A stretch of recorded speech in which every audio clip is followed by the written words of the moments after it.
Human sa Office of the Senior Citizens Affairs kon OSCA nga mokabat sa 200,000 ka senior citizens sa dakbayan sa Davao ang kwalipikadong makadawat sa Annual Financial Assistance kon AFA karong tuiga. Sugod karong 2026 musaka na ngadto sa 2,000 pesos ang tinuig nga ayuda alang sa mga senior citizen nga mas taas og 500 pesos kumpara sa 1,500 pesos nga gipanghatag ni adtong miaging tuig. Ang pamaagi, kung atong giusap nato ang pamaagi sa una, tungod kay naglisod ang atong mga senior pag ato sa mga opisina. Bisan pagdaghan ta mga satellite office, pero limited paghihapon. Tungod kay unom lang ang atong satellite sa whole Davao City. No? Compare mo sa population, sa Davao City, 150 barangays. Mao na ang hinungdan tagaan natong authority ang mga captain president na mo na yung represent in behalf of the members. Captain President, unsa kay ilang represent? Unang-una, kadtong pagdala sa mga ID na kinahanglan kambihan sa mga sakop, ihatag na ito na dito sa mga Captain President. Dili na kinahanglan ang mga members pati sa itong office. Tungod na dili gihapon na ito makomode, may problema nila sa panahon, unya gastos.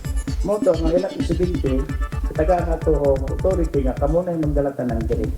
Aron mapadali ang proseso sa pagparehistro, nakigtambayayong ang OSCA sa mga presidente sa Senior Citizen Chapter sa matag barangay. Natabangan usab sa bagong sistema ang mga senior citizen nga wala maapil sa miaging listahan tungod sa kakulang sa affiliation sa mga organisasyon ug uban pang issue. Ang adunay clerical errors sa ilang record gihangyo nga mokuha og sertipikasyon gikan sa OSCA aron makapangayo gihapon sa ilang ayuda. Samtang adunay pahinumdum ang OSCA ngadto sa mga kwalipikadong senior citizens nga beneficiaryo sa Expanded Centenarian Act, ilabi na katong nag-edad og 80, 85, 90, 95 ug 100 years old. Karon panahon na taghantag og naka-schedule na release. Unahon ako tong duol na ang atong ICA katong Expanded Centenarian Act law nga na magkobra og 10,000. Ang nag-edad og 80, 85, 95. Kadtong naka-apply na sa atong program na ma-release karong June 23, 24 at 25 sa tulo ka district. Pwede na mo mag-inquire sa atong office kay naa na ang mga pangalan sa makadawat.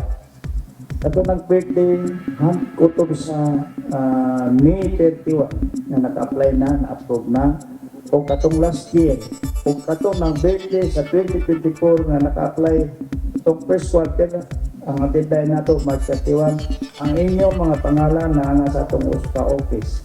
Pwede na mo inquire ang direct member o family o representative para mahibalaan lang na naanday inyong pangalan. Pwede na mo ato sa video sa naka-schedule sa June 21 at 23, 24 at 25 sa NCCC Mall, Buhangin.